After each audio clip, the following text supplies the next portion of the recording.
gerist áskrifendur á samstöðinni og taki þátt í að byggja upp öfluga og róttæka samfélagsumræðu.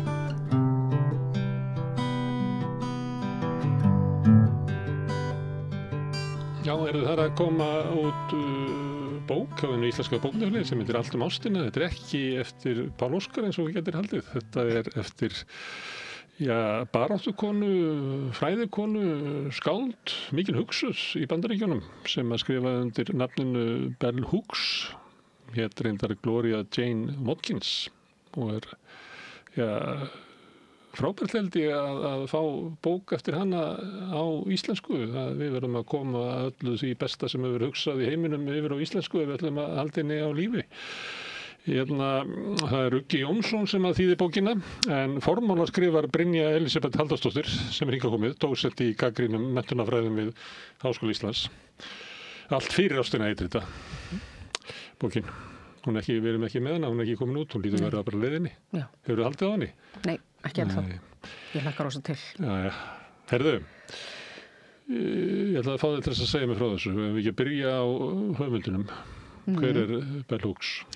Bell Hooks kona sem að fæðist í Suðurríkju Bandaríkjunum rétt það leyti sem að frelsisbaráttan fyrir svarta og brúnt fólk að fara í gang. Og hún upplifir bæði það að fara í skóla fyrir svart börn og svo vera í skiptum skóla og það gengur ekki alveg eins vel eins og gekk fyrir marga.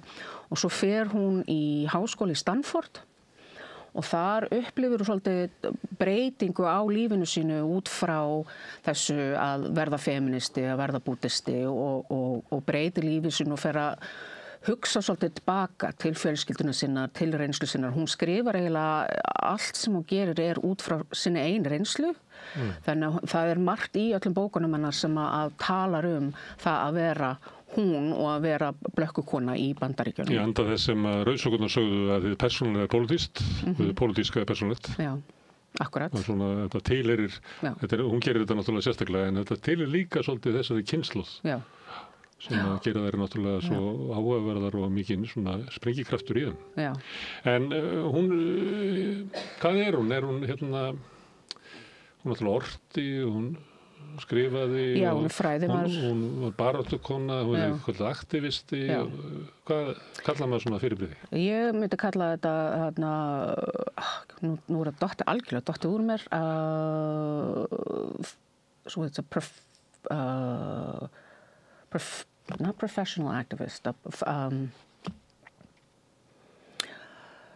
fræðimaður aktivisti. Það eitthvað eitt orð sem við getum bundið saman, það ekki til á íslensku í raun og veru, eins og oft gerist á íslensku.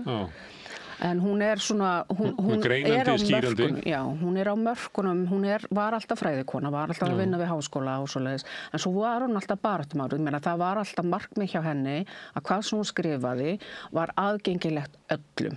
Það var ekki, hún ætlaði aldrei að skrifa neinu fræðamáli þannig að hversdags fólk gæti ekki lesið þessar bækur og fengið eitthvað upp úr þeim.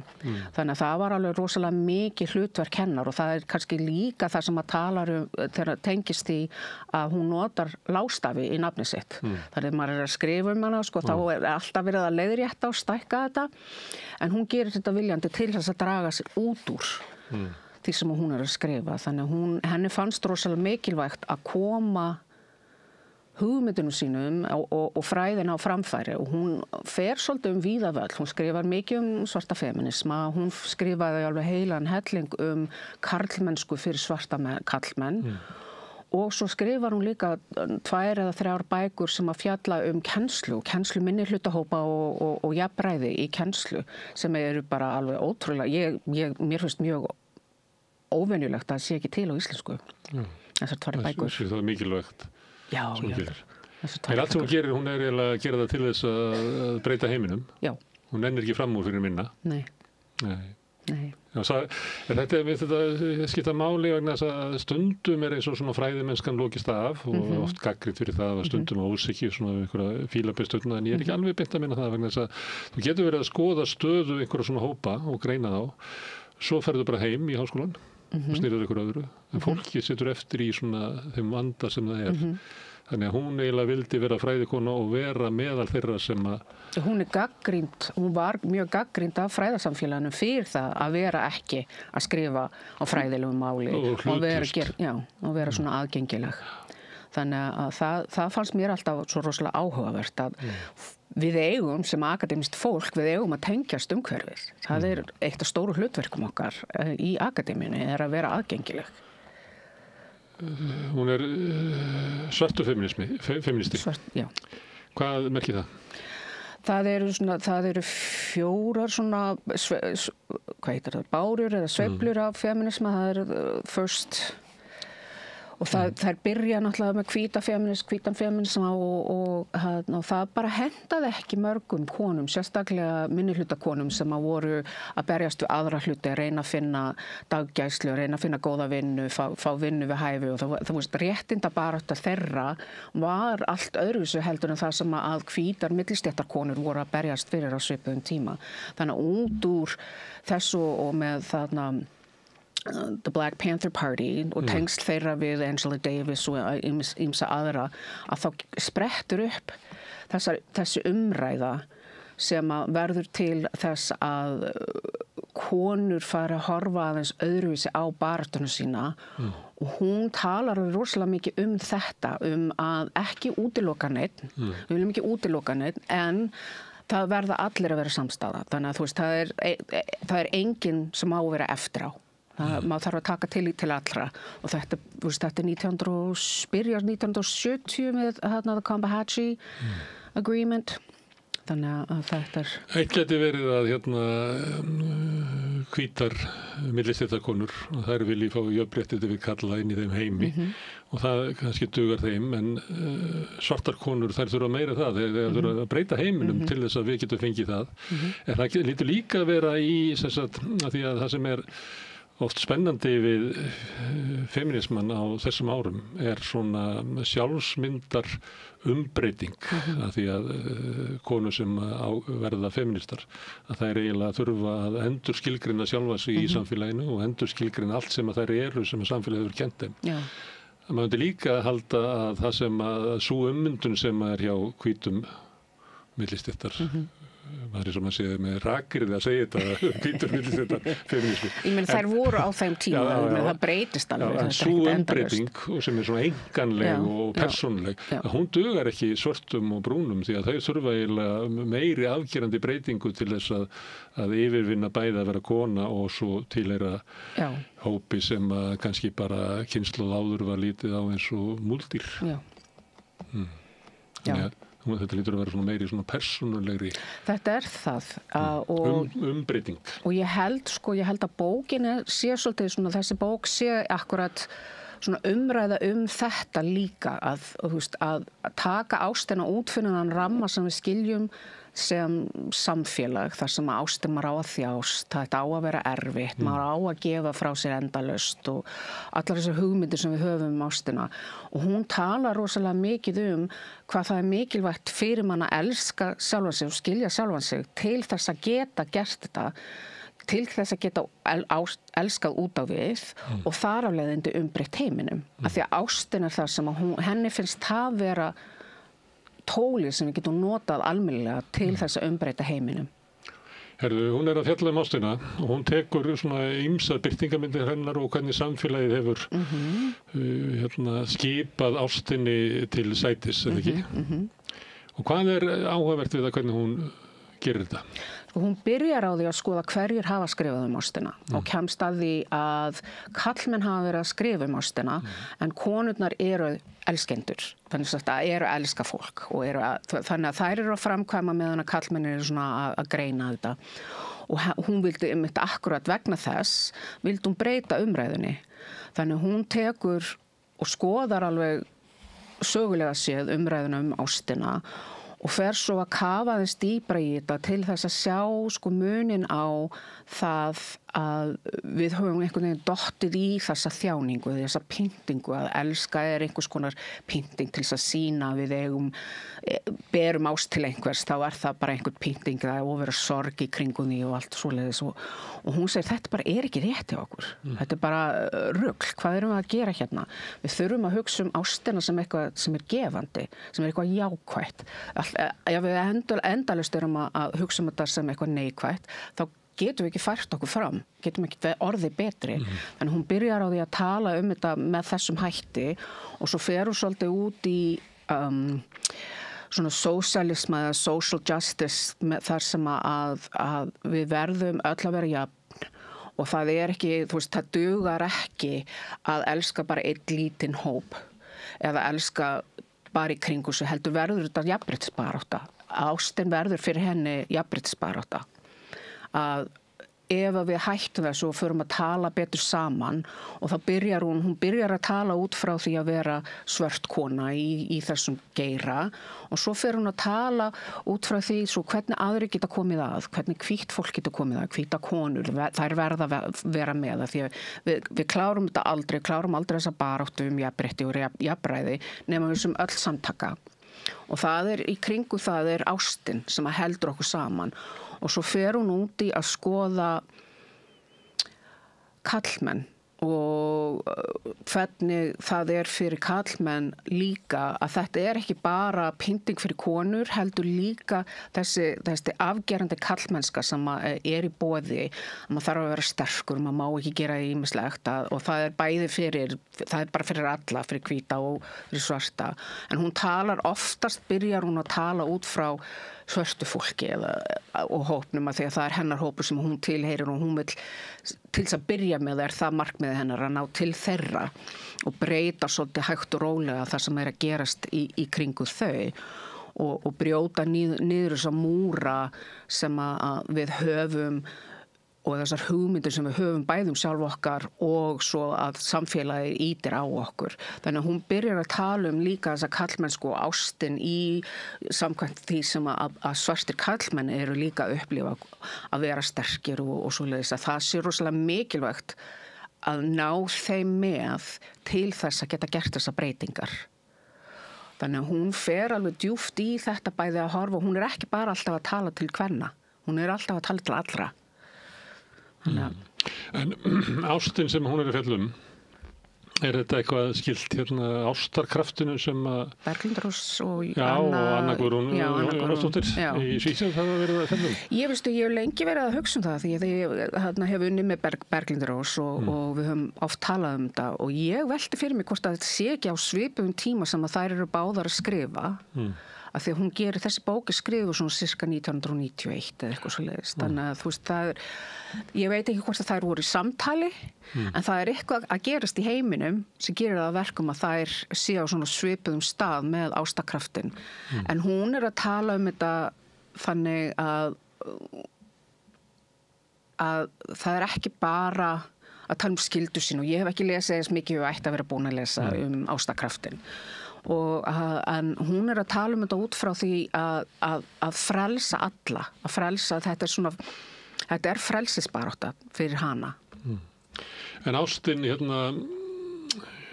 getur verið bara ást milli tveggja einstaklinga og tengd svona einhverju holdlegu og svo getur það verið eitthvað að komið í einhvern kærleika í guðlegri sín þannig að sem eiginlega svo loftkendur og holdlegur með öllu leyti. Ástin hennar, hvað hún? Hún meira í áttina. Þú myndir lýsa henni fyrir mér. Ef ég rækist á hana. Já, rækist á hana. Þetta náttúrulega þessi umhyggja sem maður hefur fyrir nágrannan sinn, eða við ættum að vera með fyrir nágrann okkar. Við eigum alltaf að hugsa út frá því að það ekki bara ég og fjölskyldan mín og allt svolítið. Þannig að hennar hugmynd allt miklu meira í áttina að kærleika. Hún náttúrulega var búddisti og var mjög tengd búddismann. Þannig að þar kærleikurinn svo rosalega mikilvægur. Þannig að hún horfir á þetta alltaf sem það ekki nóg að elska bara í kringu sig, heldur verður maður að elska út fyrir þá og elska þá sem manni finnst erfitt að elska. til dæmis hvíta karlmenn sem hafa beitt manni ofbeldi. Þannig það er svona svindl að elska bara þá sem að til eru hópnum. Það er ekki svindl, en þú ert að minnka getu þína. En við vitum það inn í svona hópum að við tökum bara eitthvað sem engu þykir vænt eins og bara mafían. Hún er mjög trygg fyrir þeim sem eru innan, innmúræður og innvígðir og vantar ekki að mæra hvern annan og knúsa og kjassa. Þeir geta drepið alla sem eru utan. En hún er ekki hrifin af svoleiðis. Nei, ég myndi heldur ekki halda að það væri ástarsamfélag. Ef þú horfir á það, þetta er samfélag sem í raun og veru er ofbeldissamfélag. Þetta heldur sig í kringu, þetta er bara ofbeldi. Þeir eru ekkert að elska hvern annan út frá því heldur þeir að notfæra hvern annan. Og ástin notfæri mann ekki. Við heyrum bara... Nú eru Ísraelsmenn að fagna að píslarnir eru lausir sem að þeir líta svo á að við stöndum alltaf elsku svo okkar fólk að við erum til í að fremja þjóðamorð til þess að bjarga þessum 6 sem eftir voru. Já. Hún er ekki að tala um slíka ást. Nei, hún er ekki að tala um slíka ást. Nei, en hún er að tala um ástina sem svona afl sem að er í heiminum og myndi gjarnan vilja brjótast fram og umbreyta heiminum. Já, þetta er ekki auðvelt. Hún er ekki að tala um þetta sem eitthvað sem er auðvelt að gera eða auðvelt að framkvæma. Heldur hún er alveg að tala um þetta sem vinnu. Að þú þarft alltaf að vera meðvitaður sjálfa þig, hvar þú ert staddur eða stödd og svo hvernig það, breytist út frá þér. Hvernig ferð þú að því að breyta heiminu? Þannig að þetta getur verið svona skilið sem svolítið einstaklingsmiðað af því að maður er alltaf að horfa út frá sjálfum sig en maður er alltaf að reyna að skapa eitthvað svona samfélag sem að er út frá þessum kærleika, út frá þessum ást. Þannig að þetta finnst mér alveg, þetta er rosa erfitt þegar maður hugsa þetta, maður verður stundum pirraður og kannski þolir einhver ekki eða einhver sem gerir eitthvað bara óvart og það er alltaf, maður verður alltaf svolítið pirraður og maður getur ekki alltaf verið með hann kærleika. Mér skrítið það að hugsa þetta líka því ég er alin upp kaþólsk og kærleikur er líka hluta kirkjunni, bæði bara í kristni kirkju og er í öðrum trúarsamfélögum líka en þannig að þessi kærleikur hann er alltaf svo erfiður að framkvæma. Það er alltaf svo erfitt að vera bara, já, ok, ég ætla að nálgast þessari mannesku með kærleika í huga. Þó að hann hafi gert mér megin. Stundum kannski trúum við að þetta sé svo töfrasproti að ef við sýnum kærleika þá breytist allt. Já. En stundum breytist ekkert nema það voru bara við sem breytust. Já. Og það er ekkert slæmt. Það er svona þessari kynslóð, svona næstuð í svona fórhippi eða vonbrigði hippana þegar þú veist að nefnda svona Black Panther og fleira sem voru þarna sem var trú á því að við gætum í alvörunni breytt samfélaginu að sömuleitum að segja að fólk hafi orðið fyrir vonbrigðum svona kynsluð. Svona félagslega starfið skila sér ekki var náttúrulega hluta til mætt bara ofbeldi bara niður. Þannig ekki um Black Panther sem að menn voru bara á flótta Já, en það er ýmislegt sem þeir gerðu sem að urðu að eitthvað í ríkisrekstrinum, til dæmis það að bjóða börnum upp á mat á morgnana, fátækubörnum mat á morgnana í hádeginu. Þetta var eitthvað sem að þeir gerðu innan síns samfélags sem að var hluta ríkisrekstrinum. Við vorum með alvöru samfélag voru og þarlega við tengdust á raunverulegan, þetta voru ekki sófakommar, við tengdust á raunverulegan hátt inn í svört samfélag. En svona heilt yfir þá er svona verður kynslaðin fyrir einhverjum vonbrigðum og þá kemur svolítið svar sem að eina leiðin til þess að breyta heiminum er að breyta sjálfur. Þannig að þýðir ekki að fara að breyta heiminum og þá heimur verða þannig að þú getur vaxið og að sömuleyti þá verður þetta svona nýöldin og að sömuleyti svona upptaktur af nýfrjálsíkjárunum sem er mjög einstaklis hyggju tengt og að margir fóru að reyna að breyta sjálfum sér lokuðust inn í jóka klefunum og komu svo aldrei út og breytti aldrei neinu. Hún er líklega með eitthvað hún vil ganga lengra en það. Já, miklu lengra en það og hún gerir það í svona bókum, hún byrjar mjög snemma að tala að hvernig er horft á eða hvernig ímynd svartra í bandarísku samfélagi. Hún talar Race, Looks and Representation sem eina fyrstu bókunum hennar, fjallar einmitt sko hvernig auglýsingar eru öðruvísi fyrir hvíta og fyrir svarta. Þannig að hún alveg að reyna að benda á alveg strax og snemma á þannig mun sem kemur upp úr þessari frelsisbaráttu og færi svo yfir í ástina og það getur alveg lítið út svolítið eins og hún að tala einstaklingshyggju og nýfrælshyggju í þessu. Það gæti verið, en ég heyrði þetta í fyrsta skipti og ég var alveg, ég man ekkert eftir því í bókinni, þannig ég endurlas bókina og ég hef ekki séð þann vott. Hún horfir á sitt samfélag og hún talar til þeirra og þau upplifa heiminn allt öðru sem heldur en við. Það að vera hvít og millistjættar hefur áhrif á hvað ég get og get ekki gert en þeirra reynsla bara allt öðru sem ég las, fyrsta bókin sem ég las eftir hana heitir We Real Cool, Black Men and Masculinity og þá var strákurinn minn svona 15-16 ára gamall og hann var að glíma með alls konar vandamál í skólanum og rosalega klár en með ADHD en hann var brúnn.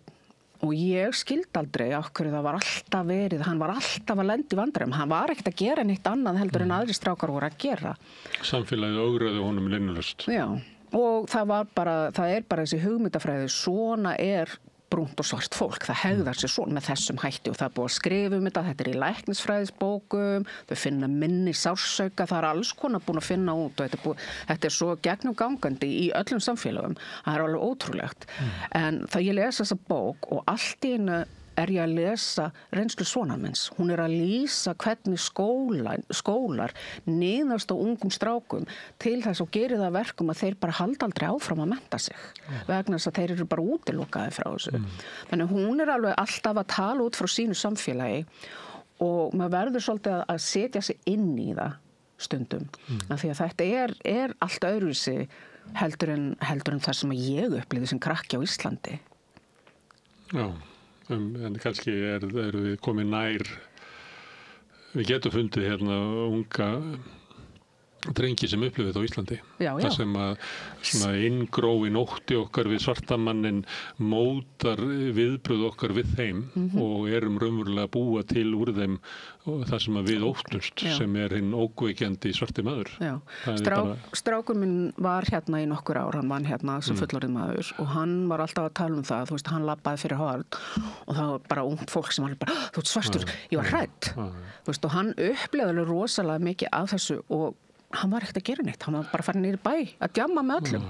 Og fólk skynjar þetta í bara veikum augnaráðum og ýmsu svona atferli, það sem hérna ninnuleg svona smá skilaboð það sem verið að forma því inn í það sem við óttumst á þessert. Já, þetta öráreiti og sem að Erla var einmitt með kynningu á menntakveiku í síðustu viku, akkurat tók viðtöl við börn af blönduðum uppruna og þetta var fólk á aldrinum 18-25 og þau höfðu upplifað bara alveg frá brautubarsbeini, alveg þanglega voru á þessum aldri alls konar útskúfun. Það svona með sem að við ættum að geta skilið, ég sem að konur geti skilið að hvernig upplifa að það svona, kannski ekki alveg lokað dyr, en það svona verið að setja ykkur í eitthvað tiltekin sess áður en að þið fáið að segja hverju þið og ég held kannski að fylga eldra fólk, ég held að við búum við mikla aldursordum að eldra fólk kannski upplifir þetta líka, það bara finnur að það ekki verið að hlusta á sig einhvern veginn og það bara haldið að það sé að tala bara eins og gamalt fólk og skiptir ekki máli og þannig að við getum fundið það. En hins vegar í því út af þannig að hún komi út úr allt öðrum heimi með alltaf svona menningu sem náttúrulega rosalega þykk og ég sá að hún gerði ljóðabók Appalachíufjöllin. Það sem að kemur svo mjög sterkt fram að þetta eiginlega, það bara allur niður aldana kúgun og niðurbæling á okkar fólki og okkar menning að sömuleyti menning þeirra sem hafa lifað það af og þetta náttúrulega, þetta ekki svona sigurvegar Þetta ekki sigurvera menningar svo við Íslendingarnir viljum búa til og Íslandssagan sé saga einhverja hetja linnulausra.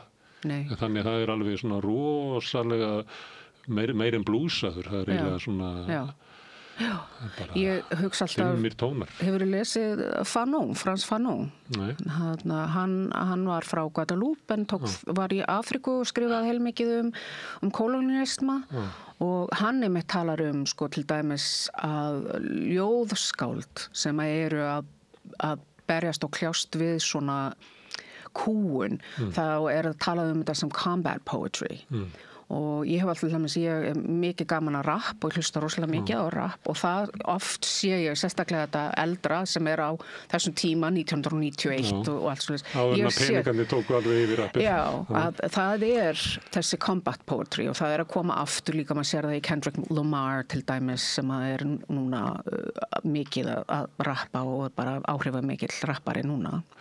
Og þá skiptir það máli í ljóðinu eða rappið að búa til einhverja sögu sem að skýrir þessa stöðu. Þannig að þú getur þá risið upp. Því að þú verður að skilja, þú getur ekki hafnað henni, þú getur ekki lokað hana. Sem kannski gagnrýni á þetta sem þetta rapp sem Já, og núna þetta líka, sko, það líka gott, þú veist, eitt af því sem að þarna hefur komið út úr þessu bæði með þar sem hún hefur skrifað og aðri hafa skrifað það sem að kallað Black Joy það líka því að það búið að bæla, þú mátt ekki vera svona hávær, þú mátt ekki láta svona, mátt ekki gera þetta, það alveg búið að vera horfa á mann og íta niður að þarna hefur verið rosalega mikið verið að vinna með það að vera hamingjusamur eða joy með, þú veist, með sjálfum sér án þess að þetta sé einhvern veginn nýfrjálshyggja eða sjálfsást. Ekki svona bestu útgáfan á sjálfur. Já, og það finnst mér rosa gaman að sjá, til dæmis getum að sé það til dæmis þegar að Kendrick Lamar tók lagið fyrir fótboltaleikin og Serena Williams kom og dansaði þannig að þú veist, það Black Joy, hún að taka þátt í einhverju sem opinbera baráttu þeirra. Já, og sem með þennan bakgrunn sem ekki bakgrunnur hinna linnulausu sigurvegara og þú að segja að það sé ólíkt því sem haldið okkur í nýfrjálshyggjunni sem að vera alltaf best útgáfan af sjálfum sér og það sem við erum eiginlega með viðmiðunum okkar utan okkar. Við verðum að viðmiðun okkar innan okkar. Já. Og það rosa mikilvægt í bókinni líka, hún talar rosalega mikið það að það byrja hér og færi sér svo út á við. Við getum þú varst að tala svona um kærleikann og ástina sem afli í samfélaginu, þekkjum söguna ég man ekki hver það var sem að sagði það að upp að menningu mætti rekja til beins sem að hafi fundist þar sem að sá að hafi verið fótbrotnað og hafi verið gert að því. Þar hefði menningin, að við verum alltaf að sjá í British Museum endalaus að spjótsotta og það sem hernaða söguna að menningin raunverulega og þá erum við komið svona kannski hugmyndur svona svo ólíku öfl sem í heiminum og ástin aflið sem gæti fært okkur betri heim en við erum ekkert mikið að ræða hana við þurfum að ganga frá ýmsu við þurfum að drepa nokkra og við þurfum að koma ýmsu á hreint og við þurfum að byggja þetta og þá kannski höfum við tíma fyrir ástina en hún ekki á þeirri línu hún segir að við höfum að byrja á ástinni. Já. Ég meina við náttúrulega færst alltaf lengra og lengra frá og þessi nýfrjálshyggja sem hefur tekið yfir og orðið af því sem við sjáum í heiminum í dag sem að mínum mati frekar ókveikjandi meir og minna bara út allan heim að við höfum einhvern veginn fært okkur frá þessum kærleika og þessu hugsa ástina, ég ekkert viss við höfum alltaf gert það hefur alltaf verið svona í smá hópum frekar heldur en eitthvað sem svona meira á heimsvísu sko. Þannig að hún vill alltaf ganga út frá ástinni og út frá kærleikanum að við getum leyst vandamálum og þetta getur orðið jafnréttisbarátta, þetta getur orðið social justice. Samfélagslegt réttlæti. Já, samfélagslegt réttlæti. Sem hugtak sem líka einhver leyti dáið út úr stjórnmálaumræðunum sem réttlæti. Já. Sem var miklu meira. Já. Og Love and Peace var náttúrulega einkenni á svona samfélagslegri vakningu sem var og fólk skammaði sín ekkert fyrir það. Nei. Það var kröfuspjaldið, það stóður Love. Já. en það ekki nettir í bæ með það held ég ennþá. Þannig einhver leiti reisi þetta og þessum væri að tala vonbrigðin og þá hefur kannski setið eftir sem oft sagt við þann sem að vil berjast fyrir réttlæti og ást og friði að þú svo næf að halda það. Að ef þú ætlar að vera með það sem þína baráttu þá verður bara valtað yfir þig þannig að auðvitað myndu við vilja lifa í slíkum heimi en það bara ekki í boði. Já, ég held að sé svolítið nægt líka að hugsa þannig. Já, þannig að þú veist að því að þetta er aldrei svart og hvítt, það er alltaf eitthvað gráttinn á milli og ég myndi miklu frekar vera á þessu jákvæðu nótum og vera með hann ást og með hann kærleika og halda áfram að reyna að breyta heiminum, að gera tillögur að einhverju og vinna vinnuna sem að þarf til þess að bjóða öllum velkomin og frekar heldur en að þetta er allt og mikil vinna að vera reiður allan tíman eða vera frekikallinn sko, það bara er ekkit, ég held að það sé bara ekkit hollt. Herðu, Bandaríkin ferð okkur Bell Hooks og þú ert hálfu frá Bandaríkjunum. Já, ég myndi aldrei segja það, en já. Og þú, ég er bæði bandarísku og íslensk, myndi ég segja. Já, og þú er öll háskólamenntuðin í Bandaríkjunum. Já. Maður heyrir það stundum í máliðinu að þú ert bæði að leita að íslensku og svo er svona smá hreimur þarna inni. Þannig að þú ert... já, ég fallbeygja stundum vitlaust og ýmislegt annað. Þetta einhver leiti þetta landið þitt og það gæti af sér Bell Hooks, það gæti líka af sér Trump. Talandi svona, sem er ekki beint svona ástar... Kraftur? Nei, aldrei myndi ég segja það. Nei, hann er að reyna að rífa þetta allt niður. Það hefur verið og það sem mér finnst svo áhugavert við þetta allt saman er að sögulega séð að maður skoðar sko uppruna skrifendur réttlætisbaratunar í Bandaríkjunum eða friðar, ekki friðar heldur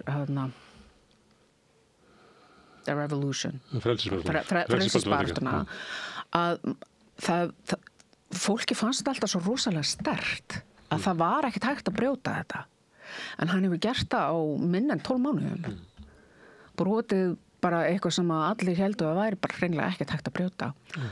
Svolítið sönnu þess að það tekur skamma tíma að eyðileggja eitthvað sem að tók langa tíma að byggja upp. Og þannig er svolítið menningin okkar og það er það sem að maður horfið til Bandaríkjanna og þess vegna er að tala um þetta núna þegar við erum að tala um ástakraftin. Að það sem að andúðin og ómannúðin allt í einu bara logar út um allt. Og það sé svo menning okkar það sé svo þunnt lag sem heldur henni bara innan einhverja marka, innan skikkalegri marka. Hún er aldrei góð sko. Nei. En þegar það rofnar, að þá er eins og fornir helvítis að við rofnið. Já. Ég meina það náttúrulega allt lifilegt núna. Það var ekki og það, þú veist, allt sem að það var alltaf til.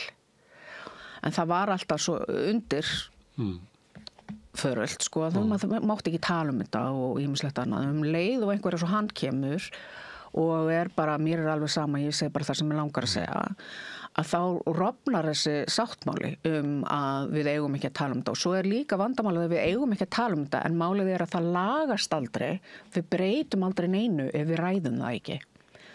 Og það er náttúrulega oft erfitt að tala við fólk sem hefur alveg rosalega sterkar skoðanir sem öðru sem heldur maður sjálfur en til dæmis bara tala fordóma og svoleiðis að ef maður gerir það ekki þá breytum við engu.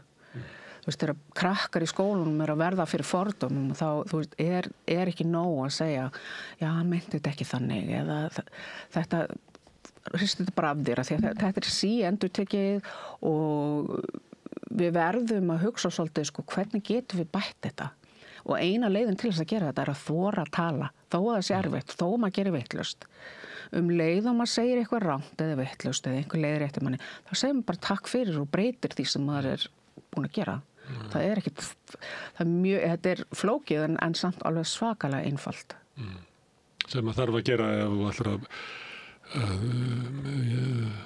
þjóðar heimilið eins og hér að það rúmi alla Já, og vera með inngildandi samfélag annars væri það bara fyrir sömu og við erum komin hérna með samfélag sem væri lítið af óréttlæti ójöfnuði lítill ást Já, mjög lítill Þannig ástin hérna tæki sem við eigum að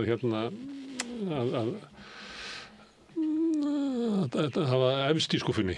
Já, ef ekki bara á mjöðminni í vasanum, sko. Alveg bara vera með þetta svo síma, sko.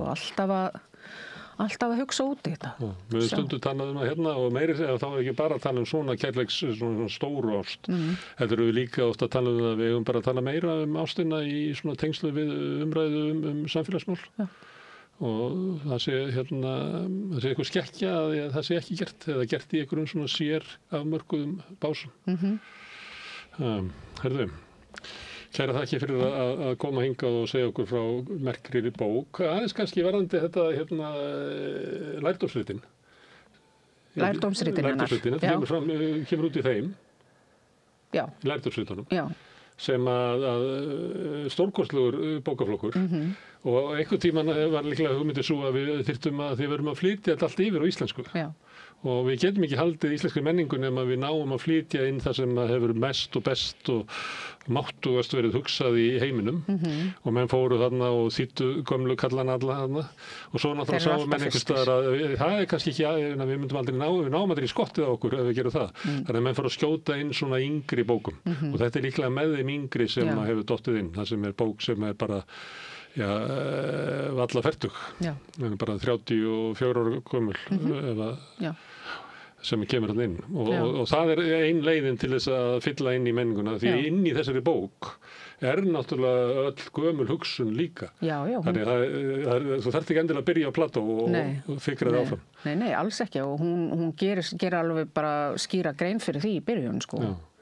Hvar hún byrjar að skoða ástina og hvar hún finnur ástina fyrst, skrifum ástina.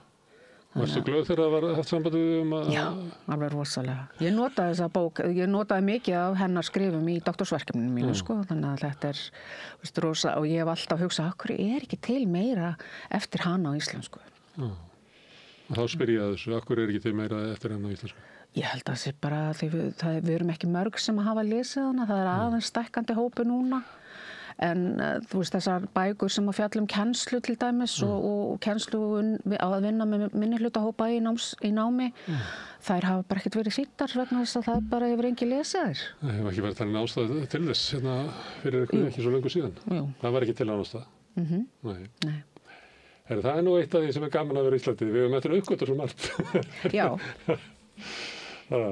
Brynja Elsabeth, kæra þakki fyrir að koma og segja okkur frá Bell Hooks og bókininnar. Já, takk sömuleiðis. En við ætlum að halda áfram að reyna að skilja heiminn sem við lifum í næsti kafli eftir augnablik.